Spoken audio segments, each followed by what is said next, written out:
Tanner Hoops, Guy Tannenbaum, the play-by-play. Final score in game one of this doubleheader. It's Bethel 5 and Buena Vista 3. Buena Vista got out to a 2-0 deficit in the second inning when a pair of unearned runs came around to score.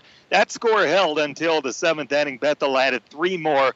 All 5 runs came with 2 outs in an inning. Buena Vista rallied in the seventh, but came up short. We got 3 runs on the board, but did not have time to complete the comeback. Once again, falling 5-3 to the Bethel Royals. Winning pitcher is Connor Malcolm. He improves to 1-0 on the year. He went 6 1/3 innings, gave up 3 runs, all earned on 7 hits. He didn't walk anybody. He hit 3 batters and struck out 1.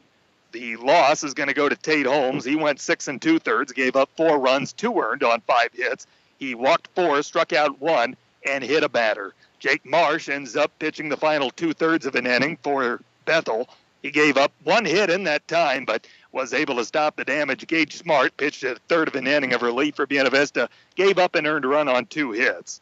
So Buena Vista will fall to 0-4 in the year, while Bethel has now won 4 straight. They move to 4-1. Going through the box score for each team, for Buena Vista, Bryce Rowe was 2 for 4 with 2 RBIs, a 1 for 3 day for Peyton Renning. Devin Wagaman 0 for 2, Coleman Roberts was 0 for 3, Nick Hendricks was 1 for 3 with a run scored, Porter Sarter 1 for 2, scored a run. Tyler Tennyson went 1 for 2. Ryan Stein went 1 for 3. He scored a run and drove 1 in. And Riley McGregor was 1 for 3. For Bethel, it was Esteban Velasco going 0 for 4.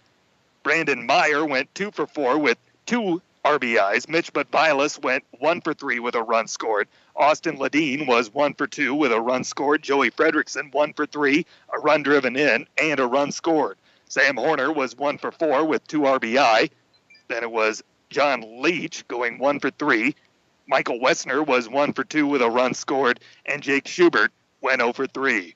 All in all, Guy, that's a frustrating one for Buena Vista because played a pretty good game, I think, for the most part. And then a few times it got away from us, and once those innings snowball and they tend to get away from you, like we saw today, that ended up being the difference in the game. Oh, certainly, Tanner, and that's not something that makes you feel good inside. I think something that does make you feel good is that last half inning is stringing together 3 runs on some clutch hits by senior Ryan Stein and sophomore Bryce Rowe. Definitely some positives there to take out of that. Also, including in that is Tate Holmes' great outing. It's not going to look as good as it really was in the scorebook, but he did a great job, especially those last 3 innings of work, 2 2/3 innings, I should say.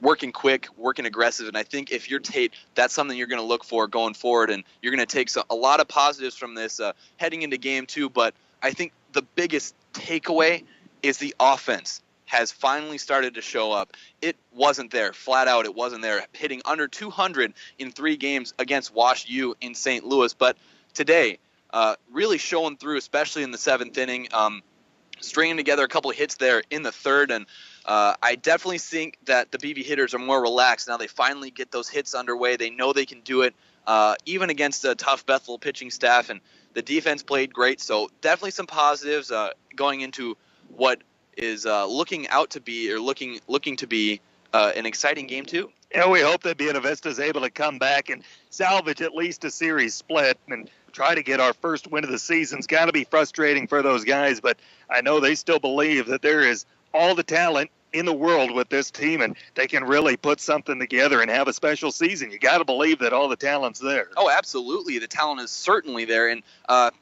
if you're questioning it, if anybody at home's questioning it, just look at the bottom half of the 7th inning. They scored 3 runs off some clutch hitting, and the clutch gene is definitely there. And once they get some guys in the starting lineup to start turning it around, and the whole system starts to function as it's intended and it's designed to, this is going to be some really exciting baseball to be played for the Beavers. Final line score for Bethel, 5 runs on 7 hits. They did not commit an error, and they stranded 8 on base. Buena Vista 3 runs on 8 hits, so we actually out-hit Bethel. We commit 1 error. That led to 2 runs, and we stranded 5 on base. Once again, Bethel improves to 4-1. Buena Vista drops to 0-4. This is the Smoke and Hereford Barbecue of Storm Lake post-game show. Right now, we're going to send it back to the KBVU studio. We've got a sports information update with Tanner Frost. Guy and I are going to prepare for Game 2, and then they'll send it back out to the stadium for us. We look forward to having it for you. Stick with us here on 97.5 KBVU.